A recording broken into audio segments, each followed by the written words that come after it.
18 सितंबर 2016 की रात कश्मीर हर रोज की तरह चैन की नींद सो रहा था। धीरे धीरे ठंडी हवा बह रही थी जिसने मौसम को सर्द बना रखा था। बारामूला जिले के उरी सेक्टर में स्थित इंडियन आर्मी के हेडक्वार्टर में भी सर्द हवाओं की सरसराहट के सिवा सब कुछ शांत था। ज्यादातर जवान अपनी ड्यूटी पूरी करके आराम कर रहे थे। सब इस बात से अनजान थे कि अब से बस थोड़ी देर बाद कुछ ऐसा भयानक होने वाला है जो पूरे देश को झकझोर कर रख देगा।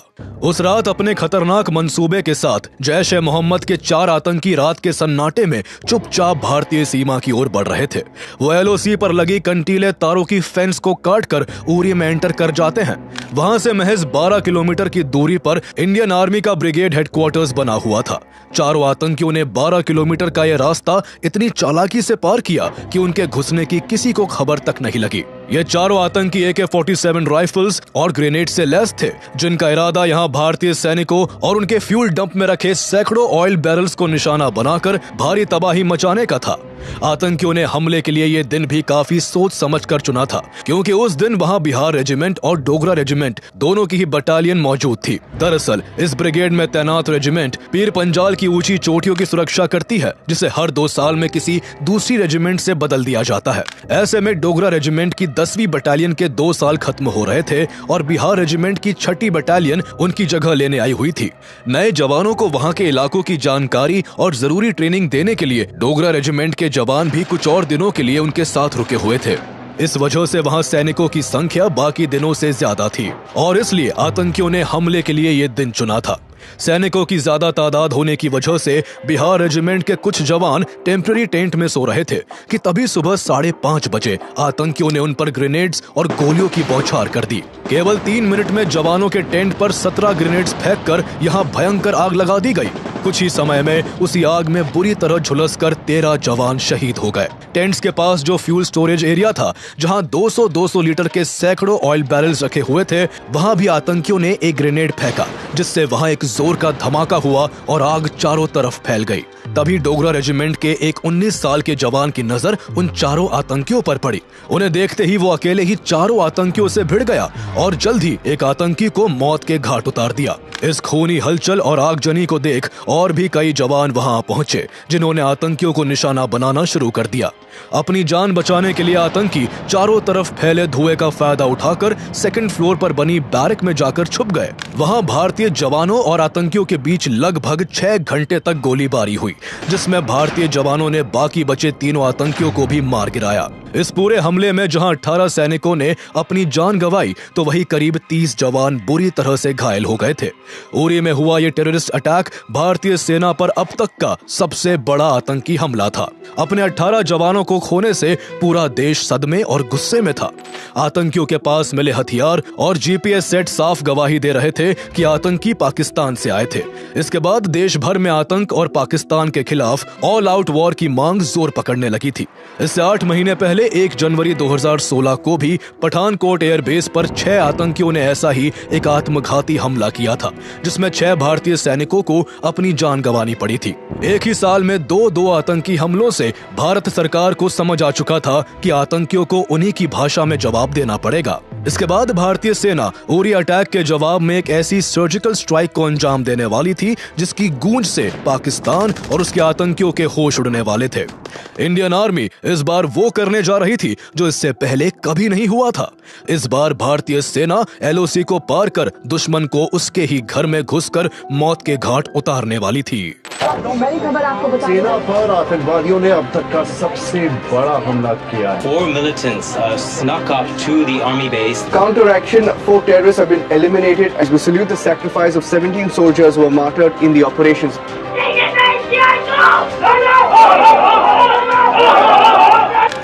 The Indian Army conducted surgical strikes last night at these launch pads.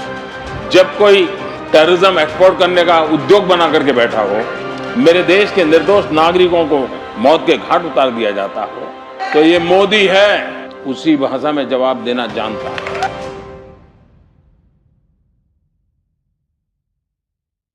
Uri में हुए इस आतंकी हमले और इसमें शहीद हुए 18 सैनिकों की खबर से भारत सरकार और भारतीय सेनाओं में हड़कंप मचा हुआ था।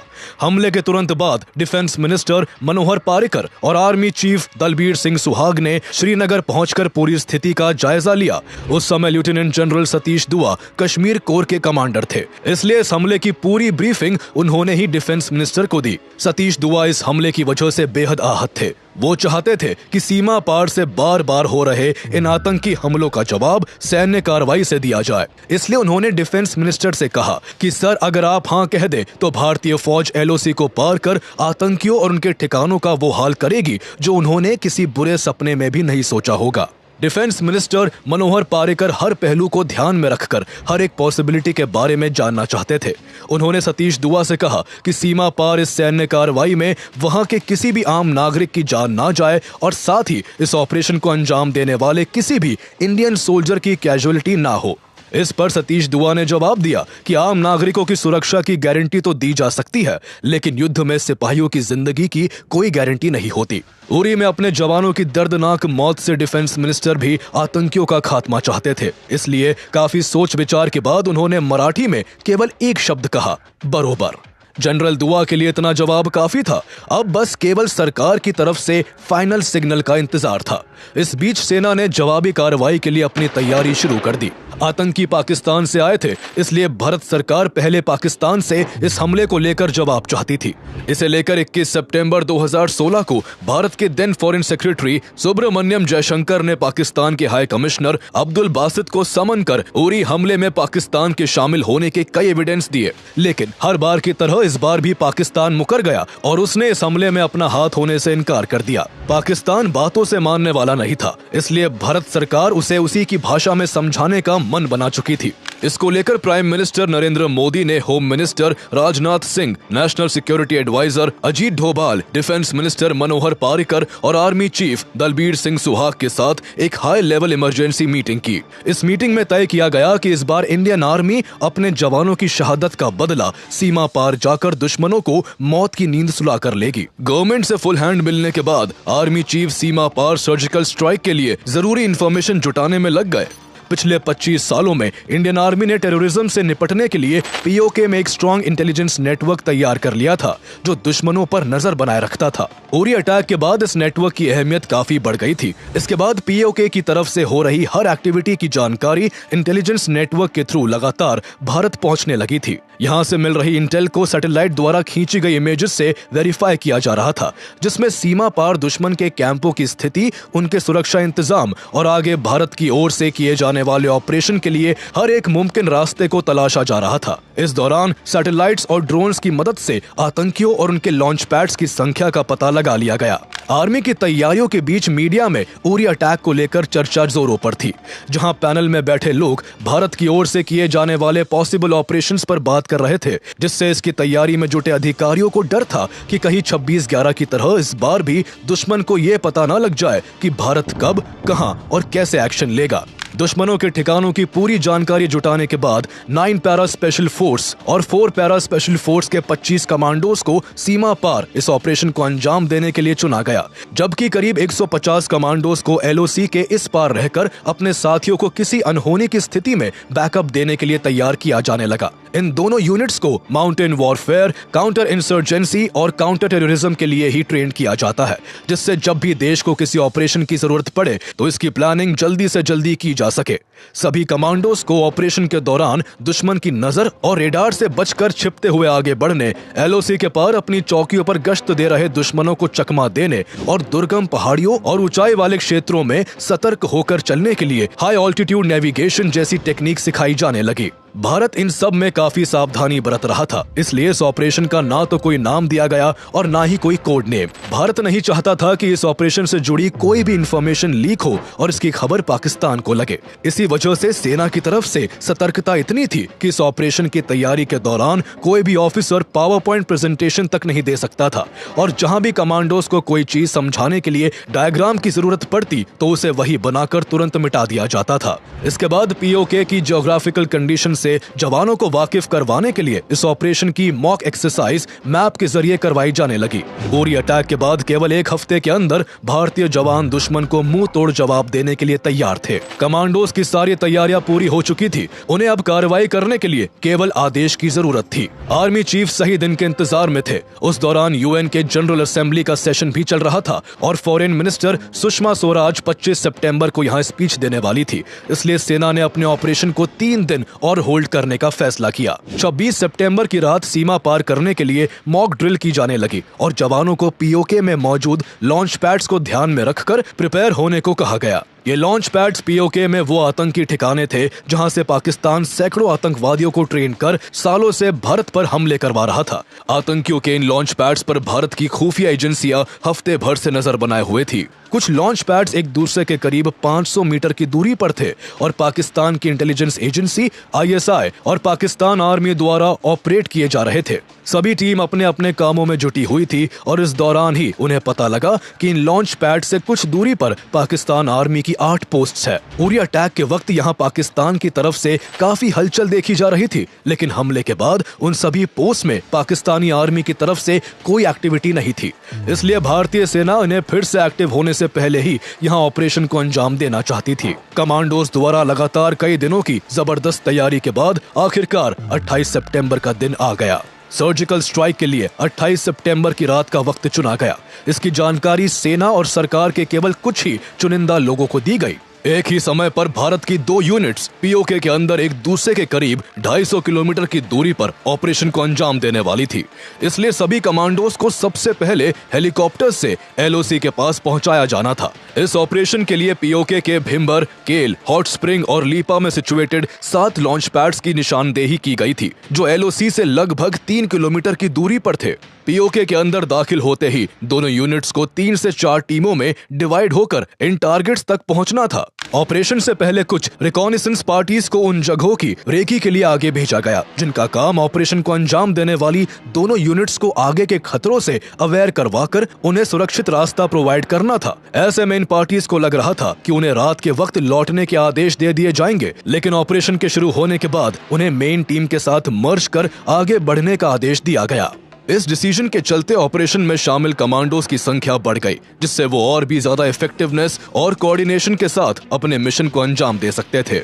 28 सितंबर की रात 8:30 बजे पैरा एसएफ की दोनों यूनिट्स जवाबी कार्रवाई के लिए पीओके में दाखिल हो जाती है। 4 पैरा एसएफ के कमांडोज ने कुपवाड़ा सेक्टर से सीमा पार की, वहीं 9 पैरा एसएफ के जवान पूंछ सेक्टर से पीओके में घुसते हैं। सभी जवान Tavor assault rifle, M4 carbine, under barrel grenade launcher, Galil sniper rifles और Instalaza C90 disposable grenade launcher से लैस थे। इस दौरान उनके पास रात के अंधेरे में देखने के लिए नाइट विजन डिवाइस और साथ ही में हेलमेट माउंटेड कैमरास थे जो इस मिशन की लाइव मॉनिटरिंग कर रहे थे।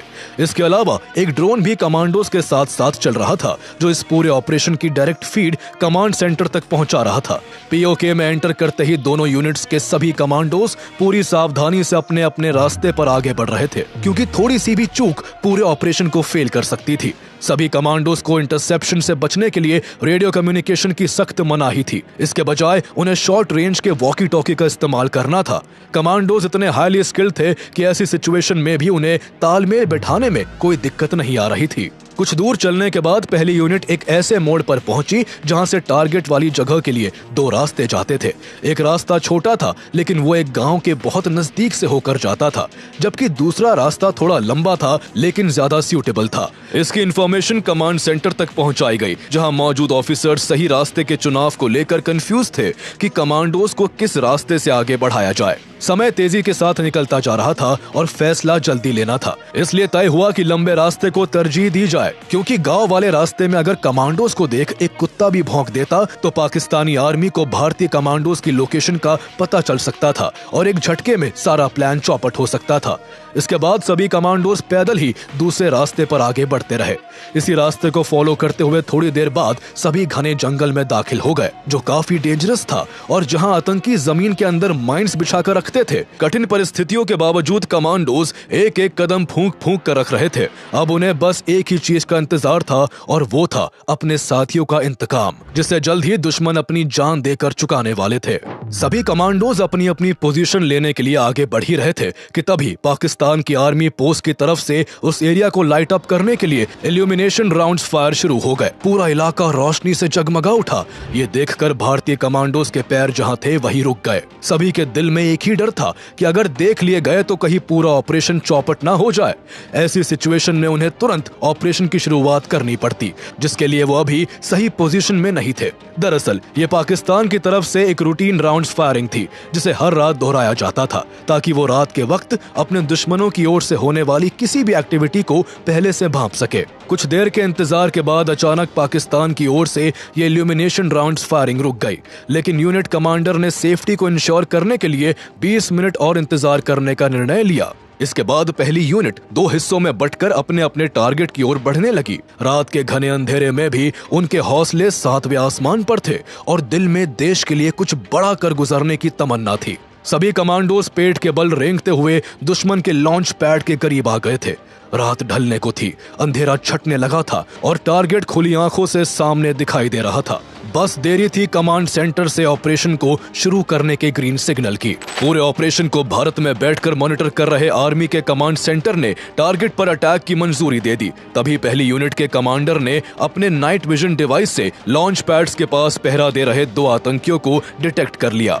ऐसे में 2 कमांडोज ने बाकी के साथियों को बैकअप देने का काम किया और अपनी जगह से ही पहरा दे रहे आतंकियों पर अंधाधुंध फायरिंग शुरू कर दी, जिससे बाकी कमांडोज तेजी के साथ बिना किसी रुकावट के आगे बढ़ते चले गए। इस दौरान सभी थोड़ा झुककर दौड़ते हुए गोलीबारी करते हुए ठिकाने की ओर बढ़ रहे थे। सभी ने एक साथ कई ग्रेनेड्स दुश्मनों के लॉन्च पैड पर दाग दिए, जिससे कई आतंकवादी चंद मिनटों में ही मारे गए। बाकी बचे आतंकियों को भी जवाबी कार्रवाई का कोई मौका न देते हुए कमांडोज ने करीब आधे घंटे के अंदर सभी को मौत के घाट उतार दिया। वही पहली यूनिट की दूसरी टीम के कमांडोज अपने काम को खत्म कर अपने दूसरे साथियों के पास लौटने लगे कि तभी उन्होंने देखा कि 2 आतंकी पीछे से छुपकर भारतीय सैनिकों पर हमला करने की कोशिश कर रहे हैं। साथियों को बचाने के लिए इन सभी ने तेज दौड़ लगा दी और कुछ ही देर में दोनों आतंकियों के काफी करीब आ गए। इस बीच आतंकियों ने भी कमांडोज को देख लिया, लेकिन उन्होंने जैसे ही फायर करने के लिए अपनी AK-47 उठानी चाही, उससे पहले ही भारतीय कमांडोज ने अपनी Beretta 9mm semi automatic pistol से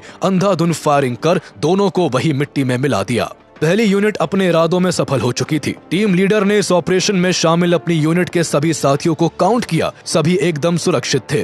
पाकिस्तान की तरफ से जवाबी कार्रवाई की पॉसिबिलिटीज को देखते हुए जल्दी ही सभी कमांडोज वापस भारतीय सीमा में लौट आए। कमांड सेंटर में मौजूद lieutenant general Nimbhorkar, lieutenant general Hooda और लेफ्टिनेंट जनरल सतीश दुआ अपने कमांडोज की सफलता पर खुश थे, लेकिन अब भी उन्हें ऑपरेशन की दूसरी यूनिट के लौटने का इंतजार था। दूसरी यूनिट को अपने टारगेट तक पहुंचने के लिए POK के काफी अंदर तक जाना था, इसलिए उन्हें अपने टारगेट तक पहुंचने में सुबह का समय हो चुका था। दूसरी यूनिट के कमांडोज भी टुकड़ों में बंटकर दुश्मन के कुछ बड़े एडमिनिस्ट्रेटिव बेसिस और कई लॉन्च पैड्स पर हमला करने के लिए काफी होशियारी से आगे बढ़ रहे थे। कुछ ही देर में कमांडोज टारगेट्स के पास पहुंच गए। वहां उन्हें लॉन्च पैड्स के गेट पर कुछ आतंकी पहरेदारी करते दिखे, जिन्हें अगले पल होने वाले किसी भी हमले की कोई खबर नहीं थी। जरा भी समय बर्बाद किए बिना दूसरी यूनिट ने अपने घातक हथियारों से आतंकियों पर फायरिंग शुरू कर दी। यहाँ वो दुश्मन और उनके लॉन्च पैड्स को उड़ाने के साथ साथ वहाँ मौजूद उनके एक गोला बारूद के डिपो को भी निशाना बनाना चाहते थे। एक लॉन्च पैड के पास ही बहुत सारा डीजल और पेट्रोल रखा हुआ था। भारतीय कमांडोज ने रॉकेट लॉन्चर से उस पर हमला कर दिया, जिससे वहां जोरदार धमाका हुआ। बैरक में भयंकर आग लग गई, जिससे कई आतंकी एक के बाद एक वहीं ढेर हो गए। धमाकों की आवाजों से दूसरी बैरक के कुछ आतंकवादी जाग गए, लेकिन इस अचानक हुए हमले से उन्हें संभलने का कोई मौका नहीं मिला। भारतीय कमांडोज की गोलियों की बौछार से बचने के लिए वो बेबस होकर इधर उधर भागने लगे। इस दौरान भी उनमें से कईयों को गोलियां लगी और वो सब वही अपनी जान गंवा बैठे। भयंकर धमाकों और गोलियों की तड़तड़ाहट से पूरा इलाका थर्रा उठा था। अब तक कई आतंकी भी अलर्ट होकर भारतीय कमांडोज पर गोलीबारी करने लगे थे, लेकिन भारतीय कमांडोज के आगे वो कहीं नहीं टिक पाए। दर्जनों आतंकियों और उनके लॉन्च पैड्स को डिस्ट्रॉय कर दूसरी यूनिट का ऑपरेशन भी कामयाब हो चुका था। ऑपरेशन को अंजाम देने के बाद दूसरी यूनिट तेजी से वापस भारतीय सीमा की ओर बढ़ने लगी। अब उन्हें पहाड़ी इलाकों से गुजरते हुए 4 से 5 किलोमीटर की दूरी तय करनी थी। चूंकि सुबह का सूरज निकल आया था, इसलिए दिन के उजाले में उनके लिए भारतीय सीमा में लौटना काफी चैलेंजिंग था।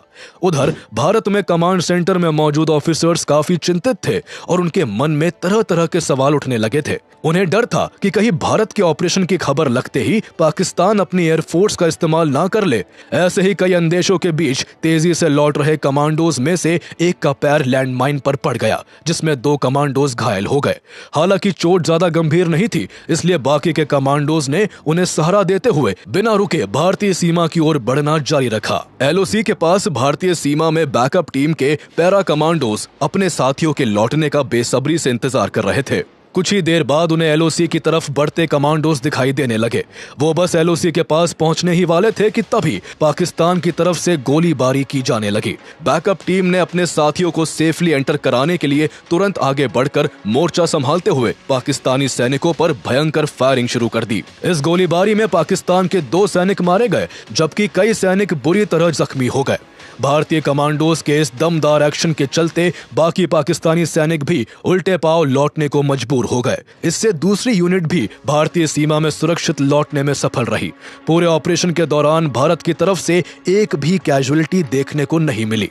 जो 2 सैनिक घायल हुए थे, उन्हें लौटने के तुरंत बाद हेलीकॉप्टर से श्रीनगर ले जाया गया, जहां ट्रीटमेंट के बाद उन्हें बचा लिया गया। पाकिस्तान और उसके स्पॉन्सर्ड आतंकियों को मुंह तोड़ जवाब देकर भारतीय सैनिकों के दिल को कुछ ठंडक मिली। इससे उरी अटैक में शहीद हुए सैनिकों का दुख तो कभी कम नहीं हो सकता था, लेकिन LOC के पार हुए इस ऑपरेशन से सेना को तसल्ली हो गई थी कि उन्होंने अपने साथियों का बदला ले लिया है।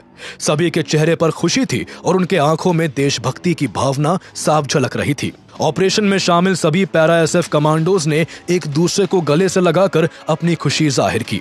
कमांड सेंटर में मौजूद ऑफिसर्स भी एक दूसरे को बधाई दे रहे थे। इस पूरे ऑपरेशन को कमांडोज ने कितने फोकस तरीके से अंजाम दिया था, इसका अंदाजा इसी से लगाया जा सकता है कि जब ऑपरेशन में शामिल दोनों यूनिट्स के कमांडर्स से पूछा गया कि आखिर ऑपरेशन में कितने पाकिस्तानी आतंकवादी मारे गए, तो उन्होंने बड़ी सहजता से जवाब दिया कि उनका काम आतंकियों और उनके ठिकानों को तहस नहस करना था, न कि डेड बॉडीज की गिनती करना। बाद में सैटेलाइट से कैप्चर की गई इमेजेस से पता चला कि पूरे ऑपरेशन के दौरान 38 से 40 आतंकवादी मारे गए और वहां मौजूद सभी आतंकी ठिकानों और उनके हथियारों को पूरी तरह से नेस्तनाबूद कर दिया गया। जल्द ही सफल ऑपरेशन की जानकारी गवर्नमेंट तक भी पहुंच गई। ऑपरेशन की सफलता की खबर सुनकर डिफेंस मिनिस्टर मनोहर पारिकर ने लेफ्टिनेंट जनरल सतीश दुआ और उनकी टीम को इस शानदार उपलब्धि के लिए बधाई दी। इसके बाद director general of military operations DGMO lieutenant general Ranbir Singh ने पाकिस्तान के अधिकारियों को भारत के इस ऑपरेशन की जानकारी दी। इस दौरान उन्होंने स्पष्ट रूप से कहा कि भारत इस कॉन्फ्लिक्ट को और आगे बढ़ाना नहीं चाहता, लेकिन अगर पाकिस्तान ने इसके जवाब में कोई कार्रवाई की तो भारत उसे मुंह तोड़ जवाब देगा। इसके बाद DGMO lieutenant general Ranbir Singh ने मीडिया के सामने प्रेस कॉन्फ्रेंस कर भारत के इस ऑपरेशन की पूरी जानकारी साझा की। The Indian Army conducted surgical strikes last night at these launch pads. हालांकि इस ऑपरेशन का कोई नाम नहीं था, लेकिन मीडिया ने इसे सर्जिकल स्ट्राइक का नाम दे दिया और तभी से ये नाम पॉपुलर हो गया। जैसे जैसे खबरें बाहर आना शुरू हुई, पूरे देश की नजरें टेलीविजन स्क्रीन पर टिक गई। पूरा देश भारतीय सेना की जवाबी कार्रवाई को देख भी रहा था और उनकी वीरता की तारीफ भी कर रहा था। अगले साल 26 जनवरी 2017 को प्रेसिडेंट प्रणब मुखर्जी ने इस सर्जिकल स्ट्राइक को सफल बनाने वाले जवानों को कीर्ति चक्र और युद्ध सेवा मेडल जैसे गैलेंट्री मेडल से सम्मानित किया। यह सम्मान उन वीर जवानों की बहादुरी और देश के लिए उनके योगदान का प्रतीक था, जिसने हर भारतीय को गर्व और प्रेरणा से भर दिया था।